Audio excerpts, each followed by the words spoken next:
What's up guys, it's me Jake here, and today I'm going to be doing a tips on starting a manga collection video.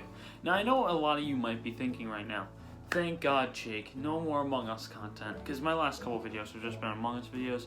And for that, I'm just going to say this, if you were here and did like my Among Us content, there's definitely going to be a little more down the line with streams. I'm probably going to stream it a couple more times, a few more times, and a stream highlights video I know is coming out.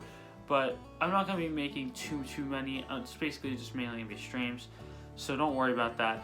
I'm coming back into manga and anime content. Don't worry. I'm going to be making way more. And to start off, I just want to make a tips on manga collecting video so you guys have a little bit more knowledge when you're coming into manga collecting. Now to start off, I would want to talk about yellowing pages. Now if you want to get rid of yellowing pages, it's pretty non-existent, you can't get rid of them, but to not get them to happen is possible. Now what do I mean by that? I mean to make it so your manga don't get yellow pages. How do you do this? You try to keep them in cooler rooms, not like more colder side than warm side, because the warmer side they get, the more warmer it gets, the more likely they are to get yellowed. Now try not to also expose them to UV rays or leave them in the sun, because that also speeds up that process.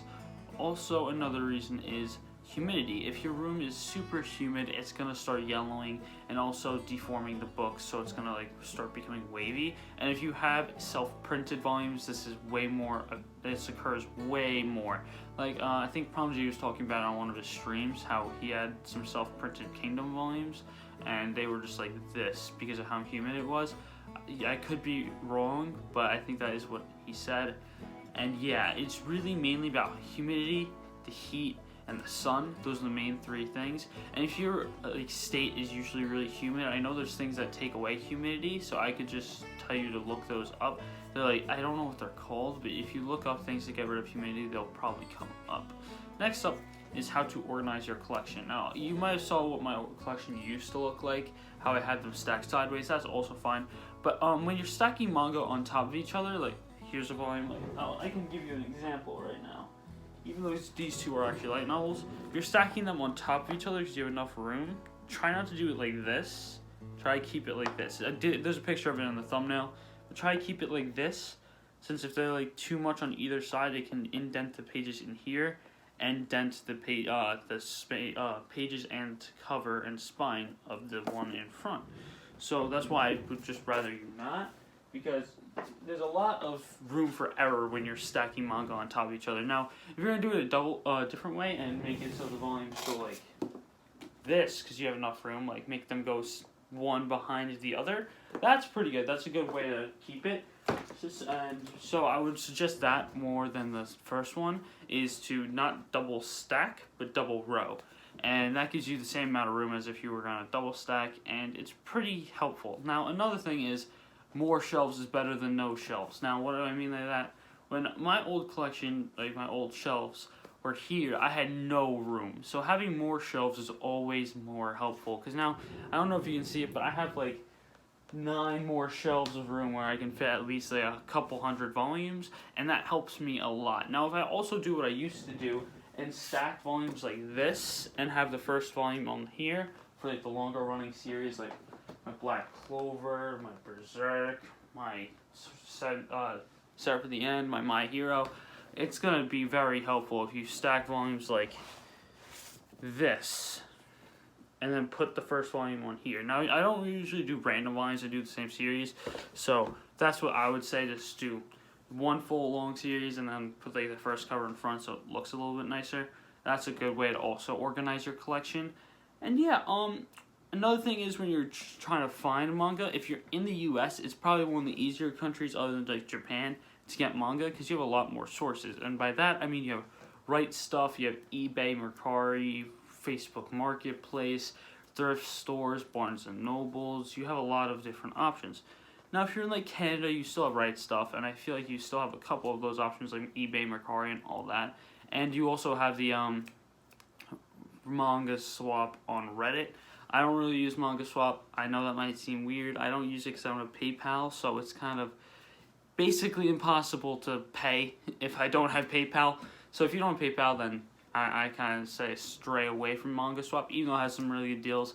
I feel like eBay, Mercari, Facebook Marketplace and Right Stuff are probably your best bets. And if you want to go to a thrift store to see if they have manga, you can probably find a couple of volumes. I got lucky and I found like 20 volumes at one point. Usually thrift stores sell manga volumes for around $2 to $4, which is really good for English volumes. You usually find those for around $10, and that's a really good find. So if you go to thrift stores and they have good volumes, you can definitely pick those up. And Barnes & Nobles, if you have a membership, it does make it way more useful, because if you pay $60 in Barnes & Nobles and you're getting manga from them a little bit consistently, like once a month, twice a month, then you will be saving a lot of money. You'll probably be saving way more than the $60 you spent, because when I went there, whenever I go to Barnes & Nobles, I usually get like one full series. Oh man, it's pretty bad. I had to stop doing that. I started saving more money so I can actually get better deals. But basically, you should try to save your money, get deals on like eBay, Right Stuff, Mercari, all that. And by Right Stuff, I basically mean wait for sales, because there was like the Viz sale last week, there's a Yen Press sale this week, and then the winter sale is coming up. So there's a lot of stuff coming up that you can get a lot of manga from, in the US at least. In other countries, I can't really say too much, since I don't know how other countries deal with it. So I'm a little bit inexperienced with that, but in the US, this is basically how to get them, is to go through good deals on eBay, try to find good deals on Mercari. It takes a little bit, yes, but you can find some good deals. Like, I found almost all of Rurouni Kenshin for like $70 with $10 shipping, so it's $80 for 28 volumes. I took that deal because I wanted to read Rurouni Kenshin, and I did really like it, but of course everyone knows what happened to the mangaka. He's a really bad guy, so it leaves a bitter taste in my mouth when I read it, but what can you do? But yeah, I think that if you try and scour for it, you'll probably find good deals. Now, for the more expensive volumes, like Air Gear Volume 28, Neurorise Leokai Clan Volume 11, some Gantz volumes, I don't know the exact number since I don't really look into getting Gantz. I'm hoping they'll make deluxes soon.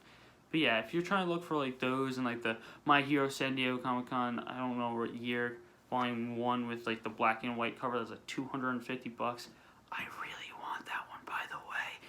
Well, it's kind of hard to find those at good deals. You'll usually find them for around like $100 to $500. So it's kind of hard to find deals on them, mostly because usually when they're like that, they're not on Right Stuff and they're out of print, so it's really hard to find them. And usually people self-print them if they have to, or get the Japanese version. So it's kind of hard sometimes to get volumes, but I would definitely say try to get the more easy to pick up volumes and try to get the more ongoing series first, so you can kind of get into it, like Jujutsu Kaisen, Chainsaw Man, My Hero maybe, Black Clover. I would say Twin Star if you're into the more like gory, grittier shonens. Also, I would say that for like Chainsaw Man and Jujutsu Kaisen. I think they're more gritty shonens. But Black Clover, My Hero are like the more lighthearted ones. Demon Slayer as well. It's pretty gory too, though, I will admit. What else is there? There's a couple more series I could put out there, but those are like the main ones you should probably get into. I made a video on that, manga recommendations for starters, and I'll leave that in the description for this video. But yeah, I just wanted to help you guys get into manga collecting through this video, so if you did enjoy this, please like and subscribe, and I hope I see you guys next time. Peace!